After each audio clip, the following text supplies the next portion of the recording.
Hello, ഞാൻ school കൗൺസിലറാണേ.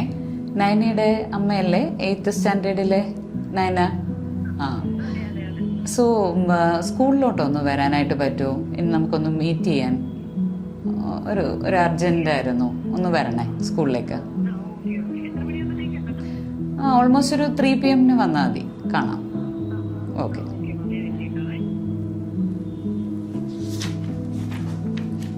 മാം, ഞാൻ നയനയുടെ അമ്മയാണ്. ഞാൻ വിളിച്ചിരുന്നല്ലേ? Please be seat. ഓക്കെ. എന്ത് പറ്റി? മോൾക്ക് എന്തെങ്കിലും പ്രശ്നമുണ്ടോ? അങ്ങനെ പ്രശ്നമായിട്ടൊന്നുമല്ല. ആൾക്കൊരു നമ്മളുടെ നോർമൽ റുട്ടീൻ്റെ ഭാഗമായിട്ടൊരു കൗൺസിലിംഗ് സെഷൻ കൊടുത്തപ്പം ആൾ കുറച്ച് കൺസേൺസ് എന്നോട് പറഞ്ഞു. അത് ആളെക്കുറിച്ചുള്ള കൺസേൺസ് അല്ല, അമ്മയെക്കുറിച്ചുള്ള കൺസേൺസ് ആയിരുന്നു. എന്നെക്കുറിച്ച് എന്താ പറഞ്ഞേ? അതൊന്ന് പറയാൻ വേണ്ടിയാണ് ഞാൻ വിളിപ്പിച്ചത്. ഓക്കെ. ഞാൻ എന്നോട് പറഞ്ഞു, ഒന്ന് അമ്മയ്ക്കിപ്പം അമ്മയെ തീരെ ശ്രദ്ധിക്കാൻ സമയമില്ല എന്നുള്ളൊരു രീതിയിലാണ് എന്നോട് സംസാരിച്ചത്. അപ്പം അതുമായിട്ട് റിലേറ്റഡ് ആയിട്ട് ഞാനൊന്ന് സംസാരിക്കാമെന്ന് ആഗ്രഹിക്കുന്നത്. ഒന്ന് പിന്നെ ഇപ്പം എന്താ ഒരു കാര്യത്തിലൊരു ഇൻവോൾവ്മെൻ്റ് ഇല്ല, അമ്മയ്ക്ക് വേണ്ടി ഒന്നും ചെയ്യുന്നില്ല എന്നാണ് ആൾ പറയുന്നത്. മീൻസ് അമ്മയ്ക്ക് വേണ്ടി ഒന്നും ചെയ്യുന്നില്ല. ആൾ പറഞ്ഞൊരു കാര്യം, നേരത്തെയൊക്കെ ജിമ്മിലൊക്കെ പോയിക്കൊണ്ടിരുന്ന ആളാണ്, ഇപ്പം ജിമ്മിലൊന്നും പോകുന്നില്ല എന്ന് കേട്ടു. അത് ഞാൻ ഇപ്പം മോള് ഹൈസ്കൂളിലോട്ടൊക്കെ ആയില്ലേ, അതുകൊണ്ട് ഞാനിപ്പോൾ ജിമ്മിൽ പോക്കൊക്കെ നിർത്തി. അവളെ പഠിപ്പിക്കാൻ വേണ്ടിയിട്ടുള്ള ടൈമൊന്നും തന്നെ കിട്ടുന്നില്ല, അതുകൊണ്ടാണ് ഞാൻ ഇത് എന്നോട് പറഞ്ഞു. അങ്ങനെ പറഞ്ഞു. ഫുഡിൻ്റെ കാര്യത്തിലും പിന്നെ ശ്രദ്ധിക്കുന്നില്ല, അമ്മ ശ്രദ്ധിക്കാറില്ല എന്നൊക്കെ പറയുന്നു.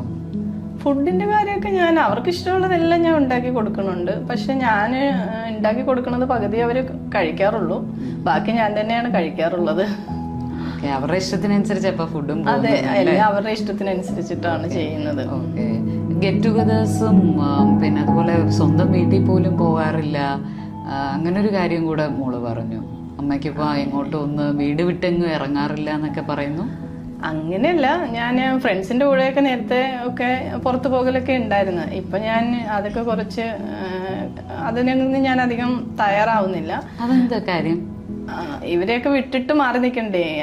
എനിക്കിപ്പോൾ ഒരു ദിവസം പോലും ഇവരെയൊക്കെ വിട്ടിട്ട്, കാരണം മോളിപ്പം ഹൈസ്കൂളിലോട്ട് കയറി പഠിക്കുന്നു, പിന്നെ ഹസ്ബൻഡിൻ്റെ കാര്യവും മോളുടെ കാര്യമൊക്കെ ശ്രദ്ധിക്കുന്നതിന് വേണ്ടിയിട്ട് ഞാൻ എങ്ങോട്ടും അങ്ങനെ മാറി നിൽക്കാറില്ല എന്നുള്ളത് സത്യമാണ്. ഓക്കെ. ഞാൻ വിളിച്ചതിൻ്റെ ഒരു ഉദ്ദേശവും ഇതൊക്കെ തന്നെ ആയിരുന്നു. ഇപ്പോൾ പറയുമ്പോൾ തന്നെ മനസ്സിലാവുന്നുണ്ട്, സ്വന്തം ആരോഗ്യത്തിന് വേണ്ടി സമയം ഒട്ടും ചിലവഴിക്കുന്നില്ല, സ്വന്തം ആഹാരത്തിൽ പോലും സ്വന്തം ഇഷ്ടങ്ങൾ നോക്കുന്നില്ല. ആഹാരത്തിൽ പോലും എനിക്ക് തോന്നുന്നു അവർ കുട്ടികളൊക്കെ കഴിച്ചതിൻ്റെ ബാക്കിയൊക്കെ കഴിച്ച് അങ്ങനെ അങ്ങ് മുന്നോട്ട് പോകുന്നു. അതുപോലെ തന്നെ മക്കളെ പഠിപ്പിക്കണം, അല്ലെങ്കിൽ അവരുടെ സ്കൂളിങ്, ഇതൊക്കെ വിചാരിച്ച് ഒരു എൻ്റർടൈൻമെൻറ്റ് പോലും ഇല്ലെന്ന് തോന്നുന്നു. അപ്പോൾ നയനയുടെ ഒരു കൺസേണും അത് തന്നെയാണ്. ആൾ അഡോളസൻ്റായി, അമ്മ ഭയങ്കരമായിട്ട് ആളെ ഓവർ പ്രൊട്ടക്റ്റീവായിട്ട് ചെയ്യുന്നു. ആൾക്ക് സംഭവം മാനേജ് ചെയ്യുന്ന ആൾ, എന്നാൽ പോലും അമ്മയെ കൺസിഡർ ചെയ്യുന്നില്ല എന്നാണ് മോളുടെ പരാതി. ഇപ്പോഴത്തെ കുട്ടികളൊക്കെ കുറച്ചുകൂടെ ഫോർവേഡായിട്ട് ചിന്തിക്കുന്നവരാണ്. നമ്മളെ സ്വയം സംരക്ഷിക്കേണ്ടത് വളരെ ആവശ്യമാണ്. അവർ ഹൈസ്കൂൾ ആയിക്കോട്ടെ, അവർ അഡോളസൻ്റ് ആയിക്കോട്ടെ, കുറച്ച് കാര്യങ്ങളൊക്കെ അവർക്ക് തന്നെ ചെയ്യാവുന്നതല്ല ഉള്ളൂ. നമ്മളുടെ കുഞ്ഞുങ്ങളെ നന്നായിട്ട് നമുക്ക് നോക്കണമെങ്കിൽ ദ ഫസ്റ്റ് തിങ് എന്ന് പറയുന്നത് നമ്മളെ ശ്രദ്ധിക്കുക എന്നുള്ളതാണ്. അത് എപ്പോഴും നമ്മൾ മനസ്സിൽ വെക്കേണ്ട ഒരു കാര്യം എന്താണെന്ന് വെച്ചാൽ, we parents are the water tanks and kids are the tap. അപ്പോൾ നമ്മുടെ ഉള്ളിൽ എന്ത് നിറയോ അതാണ് കുഞ്ഞുങ്ങളാകുന്ന ടാപ്പിലൂടെ വരുന്നത്.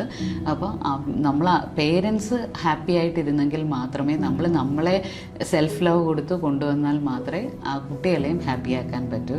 ഇതൊന്ന് പറയാനായിട്ടാണ് ഞാൻ വിളിച്ചത്.